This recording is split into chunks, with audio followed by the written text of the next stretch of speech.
ආයිබෝවන් අද අපි කතා කරන්න යන්නේ බැලූ බැල්මක හරිම සරලයි වගේ පේන ඒත් ඇත්තටම හිතා ගන්න බැරි තරම් ගැඹුරු ප්‍රතිඵල ගෙන දෙන ආධ්‍යාත්මික පුහුණුවක් ගැන.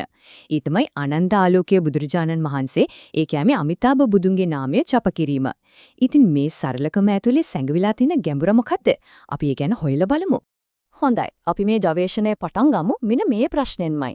කවදාවත් හිතලා බලලා තියනවද සමහර වෙලාවට අපිට හරිම ලේසියෙන් කරන්න පුරුවන් දේවල් තමයි අපි වැඩියෙන්ම වරද්ද ගන්නෙ වැරදියට තේරුම් ගන්න කියලා. අමිතාභ නාමයේ ජප කිරීම කියන්නේ තන්න ඒ වගේ දෙයක්. ඇත්තටම මේක ශාක්‍ය මුනි බුදුරජාණන් වහන්සේ විසින්ම අමිතාභ සූත්‍රයේ ඉගැන්වූ දෙයක්. පිරිසිදු භූමි බුදුදහමේ තියෙන හරිම මූලික පුහුණුවක්. ඒත් ගොඩක් අය මේක දකින්නේ නිකම් ඇදහිල්ල මත විතරක් පදනම් වුණු සරල වතාවතක් විදිහට. හැබැයි ඇත්ත කතාව ඒක නෙවෙයි. මේක ඇදහිල්ලට එහා ගිය අපේ සිහියයි ඒකාග්‍රතාවයයි වඩන හරිම ප්‍රබල මානසික අභ්‍යාසයක්. මෙන්න බලන්න මේ සංසන්දනය එක පැත්තකින් දින පොදු මතය. ගොඩාක් අය හිතන්නේ මේක ඉතා සරලයි. ඇදහිල්ල විතරයි කියලා. නමුත් අනිත් පැත්තෙන් තියෙනවා මේකේ ඇත්ත ස්වභාවය. ඒක ගැඹුරු සිහිය පිහිටුවීමේ ක්‍රමයක්. සම්පූර්ණ වතාවතක්. ඔන්න ඔය පරස්පරය තමයි අපි හරියටම තේරුම් ගන්න ඕන. ඉතින් කොහොමද මේක නිකම්ම ඇදහිල්ලකට වඩා එහා යන්නේ? ඒක පදනම් වෙන්නේ බලවත් ඒකාග්‍රතාවයක් කියන හරිම වැදගත් සංකල්පයක් මත. මේ ඒකාග්‍රතාවයෙන් යුත් සිහිය කියන දේ ඇත්තටම හැම බෞද්ධ සම්ප්‍රදායකටම පොදුයි. හුස්ම දිහා බලාගෙන ඉන්නා වගේම තමයි. බුදු නමක් ජප කරන එකත් හිත එක තැනක තියාගන්න තියෙන හරිම ප්‍රබල ක්‍රමයක්. හැබැයි මෙතන විශේෂ දෙයක් තියෙනවා. මෙතනදී අපි හිත යොමු කරන්නේ අමිතාභ බුදුන්ගේ මහා කරුණාව, ප්‍රඥාව වගේ උතුම් ගුණයන් වලට. එතකොට වෙන්නේ ඒ ගුණාංග අපේ හිත ඇතුලේ ටිකෙන් ටික වර්ධනය වෙන්න පටන් ගන්න එක. ගෞරවනීය තිජ්ඤාථාන් හිමියන් කියන මේ කාරණේ හරිම වැදගත්. න්‍යාය මගින් භාවිතයට මඟ පෙන්වයි, භාවිතය තුල න්‍යායී මූලධර්මයේ සැඟවී ඇත. සරලවම කිව්වොත් මොකක්ද? මේ පුහුණුවේ නියම වටිනාකම තේරෙන්නේ පොත්පත් කියවල විතරක් නෙවෙයි, ඒක ප්‍රායෝගිකව කරලම තමයි අත්විඳින්න පුළුවන්. එහෙනම් මේ පුහුණුවේ සැබෑ වටිනාකම මොකක්ද? ඒකට හොඳම සාක්ෂිය තියෙන්නේ වෙන කොහෙවත් නෙමෙයි අමිතාභ සූත්‍රෙමයි.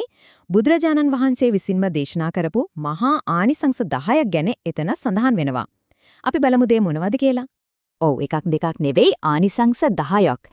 හිතන්නකෝ සමහරු හරිම සරලයි අඩු වටිනාකමක් තියෙනවා කියලා හිතන පුහුණුවකින් බුදුරජාණන් වහන්සේ විසින්ම දේශනා කරපු මේ වගේ ප්‍රත්‍යක්ෂ ප්‍රතිඵල ලැබෙනවා කියන එක අපි දැන් ඒ ගැන බලමු. හොඳයි. බලන්න මේ පළවෙනි ප්‍රතිලාභ 5. මේ හැම එකකම පොදු තේමාව තමයි ආරක්ෂාව.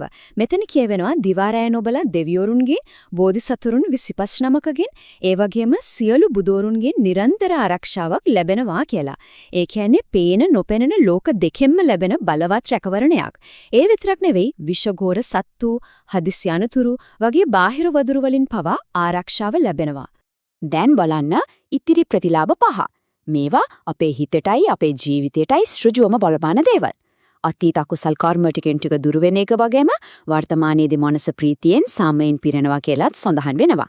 නිନ୍ଦ පවා සුවදායක වෙනවා. හැබැයි මේ හැම දෙයකටම වඩා වැදගත් දේ තමයි ජීවිතයේ අන්තිම මොහොතේදීත් බය නැතුව හිත සංසුන්ව එකට මුහුණ දෙන්න පුළුවන් වෙන එක. හරි. ඉතින් මෙච්චර බලවත් ප්‍රතිඵල తీර පුහුණුවක් කරන්න කොච්චර අමාරු වෙතිද?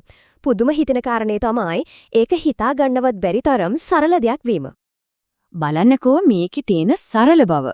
බස් එකේ යනකොට වැඩක් කරන අතරේ පොඩි විවේකයක් ගත්තාම ඕනෑම වෙලාවක මේක කරන්න පුළුවන්. කරන්න තියෙන්නේ එකම දෙයයි. හිත එකලස් කරගෙන සිහියෙන් නම ජප කරන ගමන් තමන්ගේ කටහඬේ ශබ්දයට සමන් දෙන එක. හඬ නගලා කියන්නත් පුරුවන්, හෙමින් මිමිනීමටත් පුරුවන්, නැත්තම් ගීතයක් උගේ කියන්නත් පුරුවන්. වැදගත්ම දේ තමයි අවධානයෙන් මේ දේ කරන එක. මේ හැම ප්‍රතිලාභයක් එක්කම අන්තිමට වැදගත්ම දේ තමයි මේ පුහුණුව කරන මොහොතේම කෙනෙකුට හිතට දැනෙන දේ. අන්නේ ඒ ක්ෂණික සාමය ගැනයි අපි දැන් බලන්නේ. මූලාශ්‍රයෙන්ම ගත්ත මේ උපුටා දැක්වීමෙන්ම ඒ අදහස හොඳටම පැහැදිලි වෙනව නේද? මේ පුහුණුවේ තියෙන ප්‍රධානම චිත්තවේගීය ප්‍රතිඵලය තමයි ඒ ක්ෂණිකවම දැනෙන සාමකාමී ආරක්ෂිත හැඟීම. ඉතින් අවසාන වශයෙන් අපි මේ කතාව පටන් ගත්ත තැනටම ආයෙත් එමු. සමහර විට අපේ මනසට සාමය ළඟා කරලා දෙන වඩාත්ම ඍජු, වඩාත්ම බලවත්ම පාර ඇත්තටම අපිට හිතා ගන්නවත් බැරි තරම් සරල එකක් වෙන්න පුළුවන්. ඒ ගැන පොඩ්ඩක් හිතලා බලන්න.